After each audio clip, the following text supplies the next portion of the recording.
Hey guys, welcome to the Field of 68 YouTube channel. If you like what you see here, hit that subscribe button and you'll get more college basketball content just like this. So there's a team that is top 5 in everything analytics wise right now. Second in the net, third in Ken Pom, fifth in Torvik. I had to actually go get some glasses and then clean my glasses and then put them on and look again earlier today. But it's true. It's BYU. BYU's had a great start to the season, but are they actually worthy of the top 5 in the country praise that all of the metrics have them as? Jeff, is that a fact or is it fiction? That is complete fiction. I'm not sure they're worthy of a top 5 ranking in the Big 12. And that's fair. That's legitimate. That's not just propaganda. That's completely legitimate. They've gotten off to a great start. I'm happy for Mark Pope. They were terrible a year ago. I know RC claims Mark Pope as well because he was at Wake Forest for a year. I think a year as an assistant coach, maybe 2. Mm-hmm. But I just think they could get eaten up by the Big 12. And, when things are going well and there's not a lot of adversity, you're fine. But then when you start hitting a few games in the Big 12 and you get stomped or you lose a couple, how do you react to that? I don't know if they're going to be able to withstand that.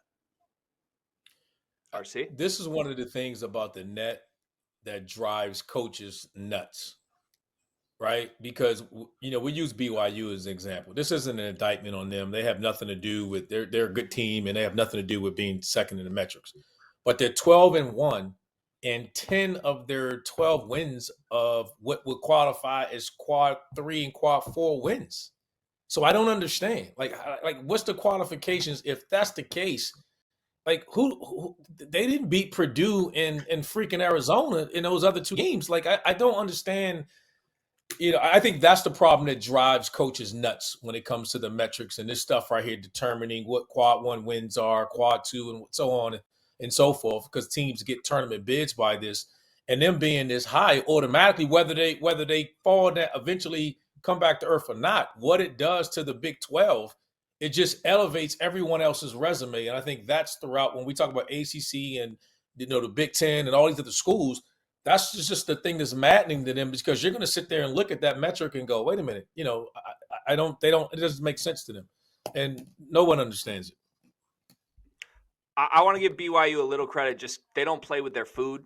They don't win close games. And that's why they are so highly rated by all of these sources, right? They blow out teams they should blow out. Not every team in the country can say that. I think the San Diego State win will hold up well, but I agree. This is fiction. They're not a top 5 team in the country. They're not a top 10 team in the country. I would listen to an argument that they're 11-15. I think they're better than you said, Jeff. 5 teams in the Big 12 you'd take over BYU, really? Can we name those 5? Absolutely. Kansas, Houston, Baylor. It gets 3 dicey after that. Maybe Oklahoma would be 4 for me. And then jury's out still on Texas. I'm not sold on Texas, but I'd probably, if you put gun to my head and you said those 2 teams are going to play 10 times, who you taking? I'll probably take the Longhorns. Okay. They got Cincy, UCF, and then Baylor in their next 3. Circle that Baylor game, and we'll come back and have a BYU conversation. Thank you for watching the Field of 68. If you've enjoyed what you've seen here, hit that like button, share this link with your friends, or check out the description for some other places that you can consume Field of 68 content.